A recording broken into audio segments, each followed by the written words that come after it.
বলুন হায় হায়। কারণ ওরা পুলিশকে ওদের বৈঠকখানা বানিয়ে দিয়েছে। পুলিশ নিষ্ক্রিয় হয়ে দাঁড়িয়ে দেখছে অভিষেকের উপর হেনস্থা হচ্ছে। পুলিশ তুমি উর্দি ছাড়ো, পুলিশ তুমি উর্দি ছাড়ো। বন্দে মাতরম, বন্দে মাতরম। অভিষেকের উপর হামলা হলো কেন? বিজেপি জবাব দাও, জবাব দাও। অভিষেকের ব্যানার্জির উপর হামলা হলো কেন? অপদার্থ বিজেপি জবাব দাও। ব্যানার্জির উপর হামলা হলো কেন? বিজেপি জবাব দাও।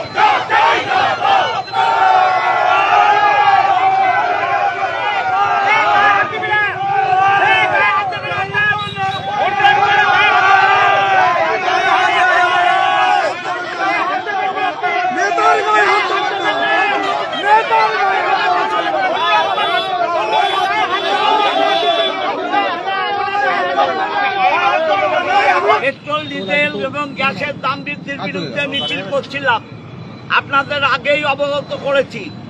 কিন্তু অত্যন্ত দুঃখের বিষয়, পশ্চিমবাংলার গণতান্ত্রিক পরিবেশ বিজেপি নষ্ট করে দিচ্ছে এবং আমাদের সর্বভারতীয় সাধারণ সম্পাদক অভিষেক ব্যানার্জি আজকে সকালে বেলেঘাটে গিয়েছিলেন এবং তারপর বিকেলে সোনারপুর গিয়েছেন কর্মীদের পাশে দাঁড়াতে, ঘরছাড়া কর্মীদের পাশে দাঁড়াতে, অত্যাচারিত কর্মীদের পাশে দাঁড়াতে।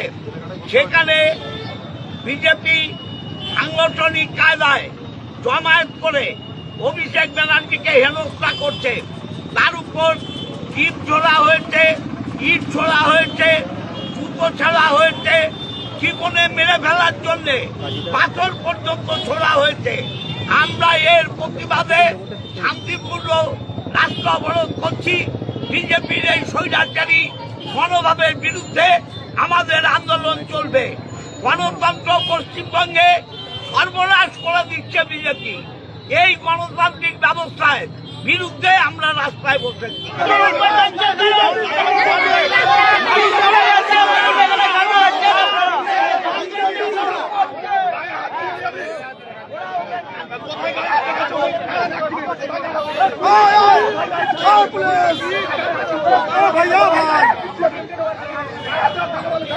আরে গায়ে হাতে তুলবেই না কেন?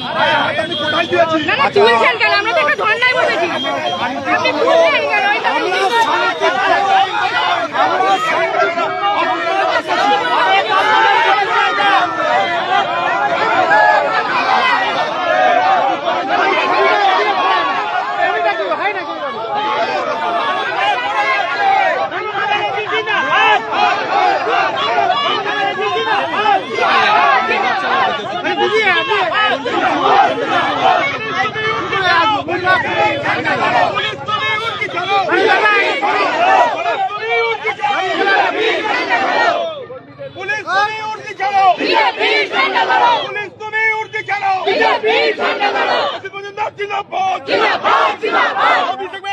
আক্রমণ হলো কার স্বার্থে? বিজেপি জবাব দাও।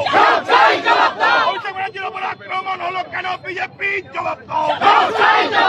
এই দাবিতে তৃণমূল কংগ্রেস রাস্তায়, বিজেপি হুঁশিয়ার। পুলিশ প্রশাসন অবিলম্বে অভিষেক ব্যানার্জির উপর আক্রমণ হলো কেন? জবাব তোমায় দিতে হবে। বন্দে মাতরম, বন্দে মাতরম, বন্দে মাতরম, বন্দে মাতরম। তৃণমূল কংগ্রেস জিন্দাবাদ, জিন্দাবাদ, জিন্দাবাদ। জিন্দাবাদ, জিন্দাবাদ, জিন্দাবাদ। বন্দে মাতরম, বন্দে মাতরম। এই অভিষেকের উপর আক্রমণকারীদের অবিলম্বে গ্রেফতার করতে হবে।